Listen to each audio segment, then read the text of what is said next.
પ્રધાનમંત્રી નરેન્દ્ર મોદીના ગુજરાત પ્રવાસનો આજે બીજો દિવસ નવસારી જિલ્લાના વાસી બોરસીમાં પ્રધાનમંત્રીની ઉપસ્થિતિમાં આંતરરાષ્ટ્રીય મહિલા દિવસની ભવ્ય ઉજવણી થશે।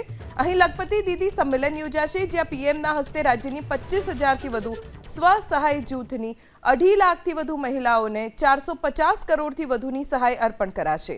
આ સાથે જી સફળ 2 મહત્વાકાંક્ષી જિલ્લાઓ અને 13 મહત્વાકાંક્ષી તાલુકાઓમાં અંત્યોદય પરિવારોની સ્વસહાય જૂથની મહિલાઓને આજીવિકાલક્ષી પ્રવૃત્તિઓ અંતર્ગત નાણાકીય સહાય માટેની યોજના અને જી મૈત્રી ગ્રામીણ આજીવિકા માટે કાર્યરત સ્ટાર્ટઅપ્સને નાણાકીય સહાય અને માર્ગદર્શન માટેની યોજના લોકાર્પણ કરાશે।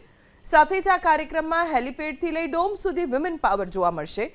તમામ કાર્યક્રમ સ્થળની વ્યવસ્થા બંદોબસ્ત મહિલા પોલીસ કર્મચારીઓને સોંપવામાં આવી। અંદાજિત 3,000 મહિલા પોલીસ કર્મીઓ આ સુરક્ષા વ્યવસ્થામાં જોડાશે।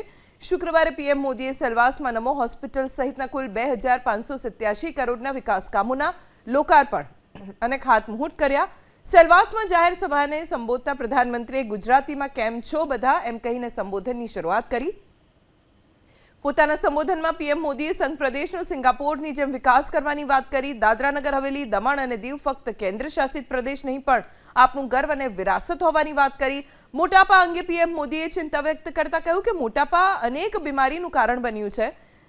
સેલવાસમાં કરોડોના વિકાસ કાર્યોના લોકાર્પણ અને ખાતમુહૂર્ત કર્યા બાદ પ્રધાનમંત્રી મોદી સુરત પહોંચ્યા, જ્યાં મુખ્યમંત્રી ભૂપેન્દ્ર પટેલ અને સીઆર પાટીલે તેમને આવકાર્યા। પર્વત પાટિયાથી લિંબાયત સુધી પીએમ મોદીનો ભવ્ય રોડ શો યોજાયો।